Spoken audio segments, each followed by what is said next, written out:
If someone told me back when I started streaming 6 years ago that one day I'd be able to control a webcam with a remote control, honestly, no way. If they told me I could have a webcam with a 10x optical zoom inside of it, like moving inside of it, wow.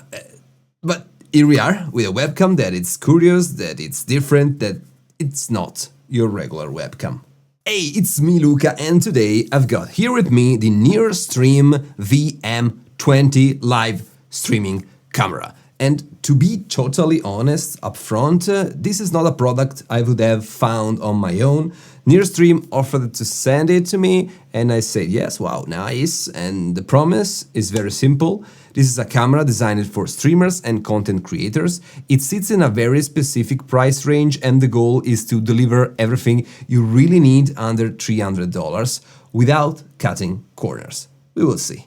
Over the years, I've tested more than 20 webcams, from the classic Logitech C920, the Elgato Facecam 2, Facecam Pro, OBSBot Tail 2, that is like $1,000 expensive. And what we have here is a solid piece of tech. It's a chunky webcam built with hard plastic with a modern and sleek design. It's not your usual like on top of the monitor webcam, and it has like a microphone array on top here, the optical zoom built in, and plenty of ports on the back, like you can see right here. And one thing that immediately stood out to me, it's something that I've never seen on any other webcam so far, to be honest, is the jack for the microphone on the back, like 3.5 jack. Also on the back we have another port, USB-C port and a power port, and we have the Ethernet connection available. Also we have the HDMI if we want to just run through a capture card and get the signal from there instead of the USB-C standard. So let's run a little test. I have the DJI Mic Mini with me and I'm plugging in the receiver into the NearStream VM20 and we'll see. We'll see if the audio is coming through, and also we're testing some like image quality in the meantime. Okay, the image quality you're getting right now is from the VM20 and the audio quality is coming from the microphone connected. We are going to test the microphone inside the webcam, the array of microphones on the top. This one is the microphone of the NearStream VM20 and the situation is different. So we have some sunlight, is around 8 here in Scotland, so it's pretty light outside, and as you can see we have the full window open, and I feel, to be honest, that this kind of situation is the best for this camera. And if you are planning to set this thing up in front of a window, it's a really good quality camera and you don't get to see all the exposure problems we had in the past. Right now I want to talk about image quality. So in the past I saw different webcams and better webcams in terms of image quality, but at this price point it's actually rare. On this channel I've tested the OBSBot Tiny 2 that in my opinion has a better dynamic range, smarter reframing thanks to the gimbal. This VM20 doesn't quite reach the same level, and the colors are decent, but it struggles in a high contrast lighting scenario. Like this one is not like super contrasty. We have a, as you can see from the camera I'm using, the A7C is quite well lit, but yeah, it's struggling. You can see the exposure here is not perfect. It could be a little bit less exposed. Just let me know in the comments. How do you feel about it? If you're planning to stream from a dark studio with just a key light and some background accents, this might not be the best choice, in my opinion. I want to give an example. So I have with me a remote control for a floor lamp, like the Covey floor lamp, the bar. And the scenario here is quite simple. So we have the key light here, which is an Amaran 60D with a Light Dome SE. We have a gobo here to project like the window effect here. We have a backlight, some accent light like the Foscarini lamp there, and that's it basically. So if I turn on this light, you can see the overexposure on my skin is getting slightly better because the room itself it's more lit. So there is less contrast between the subject and the background. I've also noticed one thing about the shift in temperature. So if, for example, I take the remote control, I'll talk about it in a second, and I zoom in, you can see like the focus is getting back, but sometimes I've noticed that when it's full wide, we have a more warm temperature, and when it's close, like you see, like now is warmer, and then when I zoom in, it's getting colder and colder, the white balance. And this, in my opinion, is a bit unfortunate.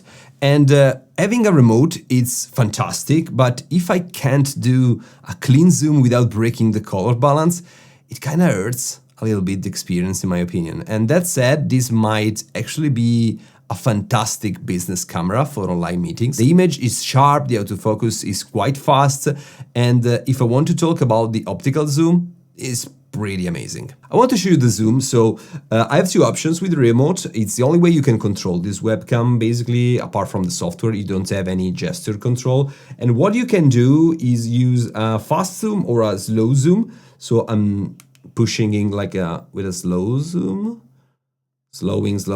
I'm losing the focus for a second. I don't know why. So when you push in, you lose the focus for a second and then it gets back on track, basically. So it's not bad.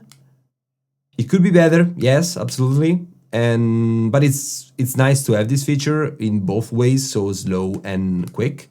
We have also presets, and I'll talk about them in a second. I love having this flexibility on modern webcams, to be honest. Personally, I prefer focal lengths like the 35 or the 50, and being able to mount this on a tripod farther away using the standard 1/4 inch thread on a tripod and zooming it without distorting my face, that's a huge plus in my opinion. The VM20 comes with a very basic software called NearSync. It lets you control everything on the screen, the same things you can manage with the remote. For example, you have image flip, HDR, saturation, contrast, brightness, and also you can do updates. There's also an iframing mode. It crops the image and follows you.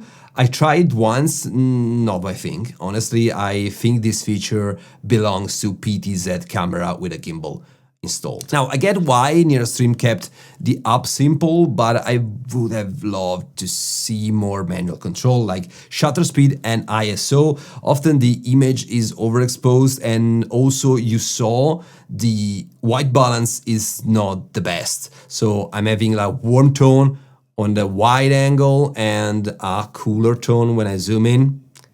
Not great. And one thing worth mention, I am on Mac and the software sometimes is buggy. I cannot do updates, so I just press update and it basically updates the webcam. But as soon as I'm starting back the program, the app is not updated, so it's strange. Sometimes it works, sometimes not. If we are calling this a streaming camera, I'm thinking of a gamer in a dark room with just one light, so no manual exposure controls. I want to give you a real-life example of what I mean with the auto exposure. So right now we have a standard scenario, so it's pretty nice. The exposure is correct, it's good. But if I turn everything off, like everything, like the gamer in a dark room, as I said, I'll show you. Hey Siri, turn off studio. So you see my skin is getting overexposed badly, and I'm warm as well. I'm too warm in this very moment. But the problem here is this. So you have to make sure if you're getting this webcam that you are working in a well-lit studio. Now let's talk about the main event, the remote control. And I think this works perfectly in a business meeting. You can assign preset to buttons, jump from like Mr. Jones to Miss Macaroni to Mr. Smith. It's pretty cool in my opinion, but you could also use this for live streaming podcasts or podcasts in general, so you can switch easily from guest to guest. With the remote, you have basically everything, so you can mute, take out audio, lock the frame, lock everything, flip, you have the D-pad and OK if you want to use the menu, back button, AI, you have the menu button, and you have the fast zoom, slow zoom, home. Basically home means that you're getting back the image to the standard, so basically wide angle and everything. And you have the presets, white balance, focus, and also devices. So if you have more devices and you're working with different devices, you can use one remote, which is neat in my opinion. And guys, I almost forgot about this button on the remote, which is the filter button. So you can swap filter from, like, we have the dress filter, food, texture, which is pretty nice. And the outdoor is my favorite. The outdoor is super cool. Again, if you're planning to use this with window light, chef kiss.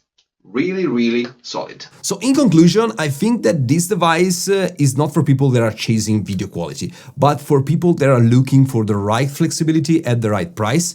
And guys, if you enjoyed this video, don't forget to support this small project from an Italian guy speaking English with a like and a comment. Let me know what do you think about the quality. I'll see you in the next one. Thank you.